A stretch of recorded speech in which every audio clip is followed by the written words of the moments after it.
The sad reality of it is no one cares about you. Nobody wants to know what experience you've got. What they really care about is there's a mistake that I see in a lot of online businesses that are trying to grow and scale. And I ran into this issue recently at a conference. I was speaking with a guy who has grown his business quite well online. He's developed a healthy, organic YouTube audience, and now he's trying to sell those people into a paid membership course. And as they're trying to scale now, he's implementing things like ads, meta ads, I think specifically, but they haven't had much success and they were looking for someone to come on and help them. We got into chatting a little bit about it and I wanted to know what was his system, what was his funnel, what is the message at the top when people first see about this company, what is it they know? I guess most specifically, I wanted to know what was his headline, what was the scroll stopper, the thing that was going to grab people's attention. And he said, I won't go too much into details of what it was they were doing, but they said, get this thing from this person who's got this much experience and is good at this. And immediately I was able to say, okay, stop right there. We've got an issue right at the top of this process here. The sad reality of it is no one cares about you. Nobody wants to know what experience you've got necessarily, what is inside your product, the specific modules of what it is you do or systems that you implement. What they really care about is what can you get them to? What can you earn for them? What can you help them attain? The way I've often heard it phrased is you want to sell people the destination as opposed to the journey, as opposed to the mode of transport. People don't care about that stuff. That's boring, that's waffle, that's not going to grab people's attention. If you can tell them, I can get you to this thing that you're trying to get to, this place that you're trying to get to, this thing you're trying to achieve, and by the way, I can do it in X amount of days with this amount of money, and you barely even have to lift a finger. All of those things, if you can encapsulate that into your headline, your scroll stopper, happy days, people are actually going to take the time to look at what it is you do, who you are, and why they should give you their attention. So I want to talk a little bit more about this. I guess it's, in essence, the subject of creating a good offer. More so than that, what happens after that? How can you ensure that, yes, you're making a good offer, an appealing headline that makes people want to take an action? But after that, I want to get into another step. Once they've taken that action, they've clicked on your link, your profile, whatever it is, to make them actually continue down your funnel. We don't want to just bring them to, it's all well and good having a good headline and a appealing offer for people, but if you can't deliver on that, or if you can't keep them around long enough to continue on this journey with you, or to want to continue on this journey with you, then it's irrelevant. So I'm going to talk about creating the offer, getting people onto your landing pages or profiles. Then I also want to talk about a technique that really helps people drive further into your sales funnel. I've been using this with a client. We're getting amazing success, 3 times their revenue with this included in the system that we built, and I know it will help you as well. So you may have noticed if you've watched any of my other videos, this is within I think like 6 videos, the 3rd different framing that I've done this video in. I'm now using a pen on an iPad and trying to see if I can do something fun here, so bear with me whilst I figure out what my style is. So I guess fundamentally in the system, you've got a form of traffic, whether that be organic or paid traffic, and that traffic sees your offer. That offer takes them to some sort of landing page, whether that be a social media profile or you are actually directing them to a website at this point. And then once on that landing page, you want to get them to something, and I will talk about this something in a second. Whoops, that wasn't very tidy.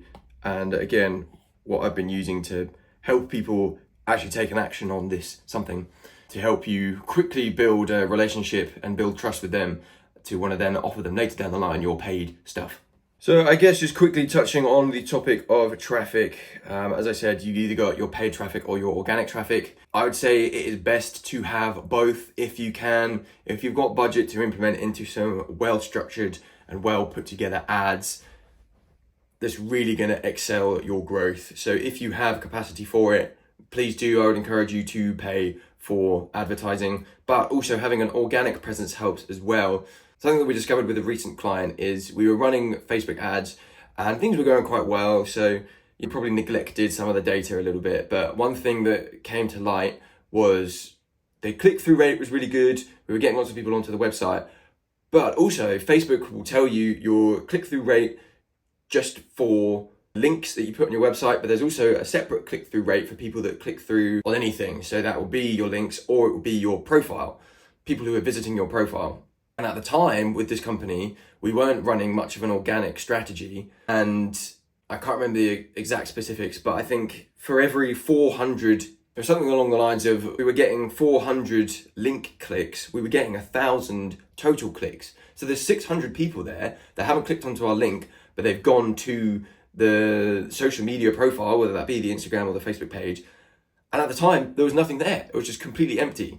Think about it for yourself. How many times do you, if you see an ad pop up and it grabs your attention, it's a company you've never seen before, so you think, I want to figure out what's going on here. Who are these guys? You click onto their profile, you go to see what they're all about. If you were to click onto an Instagram account where there was nothing, there was no posts, it was totally unoptimized, the bio, maybe there was something in the bio, I think we did have something in the bio at the time, and links to click through, but if it's just empty, not a lot of followers there either because there's nothing being posted there, that's not going to build trust in this brand, this company that you've just come across. You're probably just going to head back to the feed, scroll past it, and never think about it again. So if you are running paid ads, please make sure there is something on your Facebook or your Instagram profiles. I'm not saying you have to go into a massive content creation strategy, you're posting 50 times a day or whatever, but make sure there are little bits and pieces there so people can see that you're real, you exist. This isn't just an ad that's been running for a year. It'd be good for people to see that you had a post from a few days ago.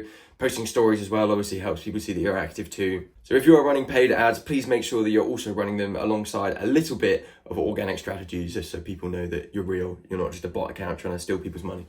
But of course, for this all to be relevant, people are going to have wanted to click on your profile for whatever reason it is, whatever it is that you're selling, or you want to grab their attention in a way that makes them want to take action. So let's take an example here of a hydration drink, some sort of beverage.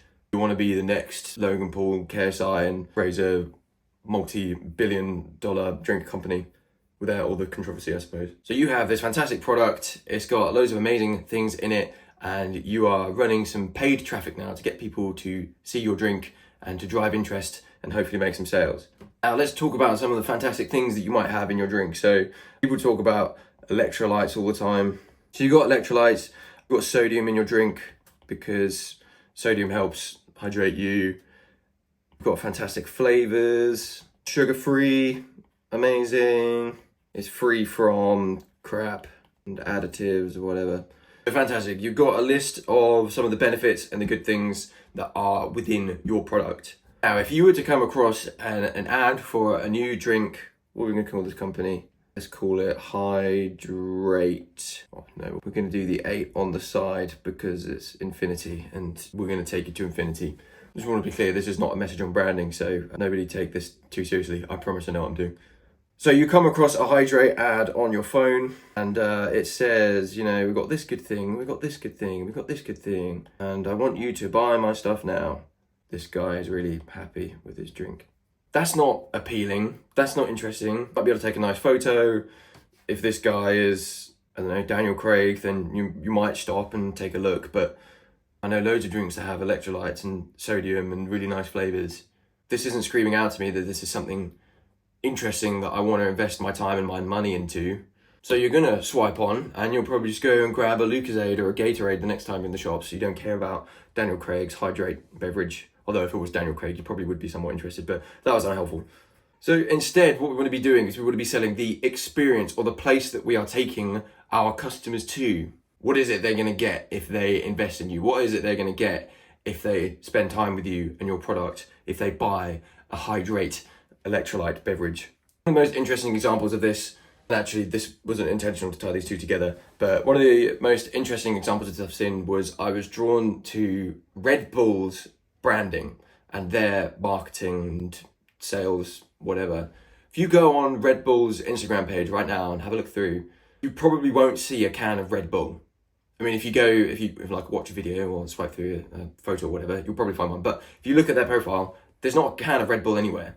Red Bull could just post loads of photos and cool people drinking their drink and saying, gives you wings or whatever. But they're selling a destination, they're selling an experience, they're selling a culture, as it were.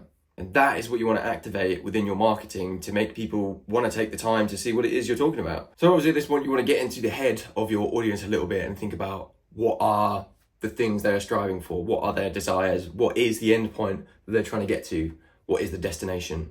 Now, I've kind of narrowed myself down here in my example. I've never tried to build a hydration drink before.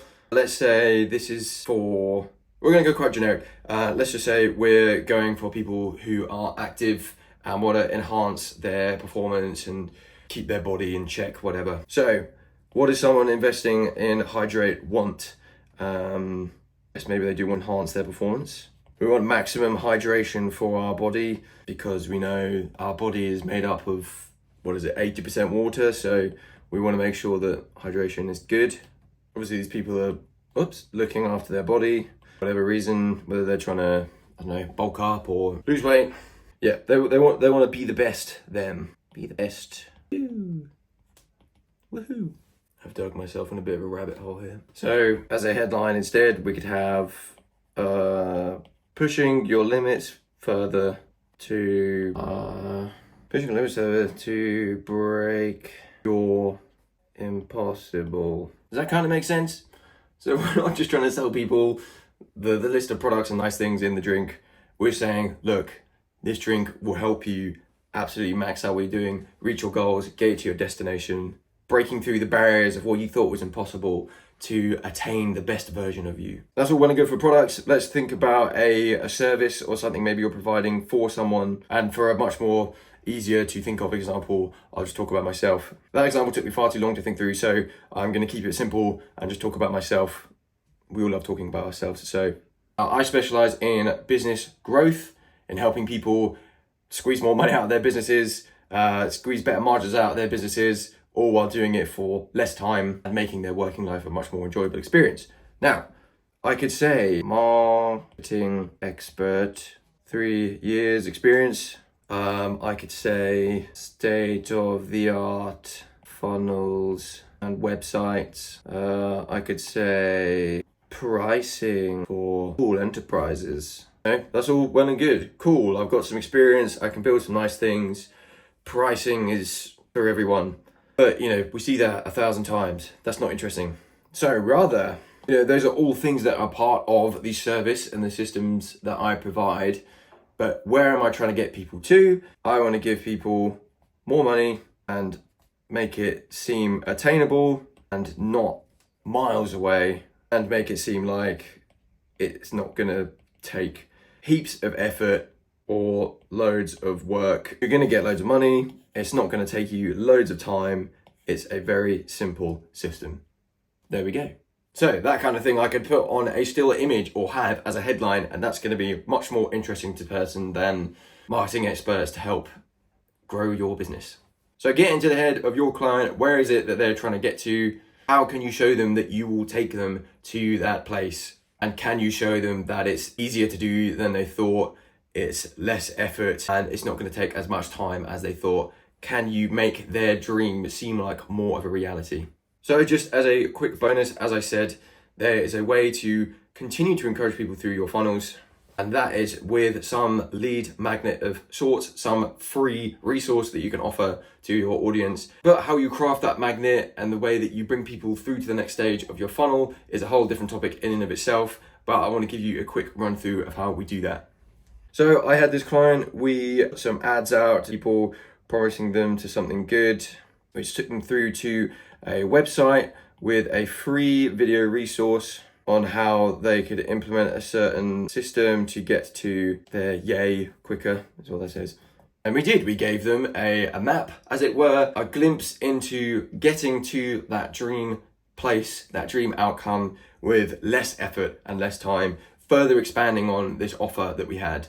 Now, with the resource that we did give them, they probably could have gone away, taken the knowledge that they had, applied it to their current circumstances, and maybe got a little bit further along in their journey. But we gave them a next step. We made it easy for them to understand what the best next thing to do would be. And that was, in that system, to book a phone call with someone who could explain the system even better, but for that person's specific circumstances, their scenario, whatever it is that they've got going on in their life. So yes, you of course want to give someone some good value, build that trust, build a repertoire with that person, show them that you know what you're doing. My free value to you is putting out videos like these twice a week. So if you want that regularly within your life, then please do consider subscribing to the channel, but give them very clear instructions on what is next. Don't just leave them in the dark. Okay, I've learned something fantastic, but what the heck am I supposed to do next? I guess I can try and apply these things that I've been taught. Give them a very clear call to action as to what the next best thing for them is. Now, as I said, creating a good lead magnet and giving the right call to action at the end of it is a topic in and of itself. So I've created a video just for that specifically. It'll be somewhere around my face right now for you to click on. Be sure to take a look at that. And of course, if you did find it valuable, please do share it with someone else that you think might get something out of it too.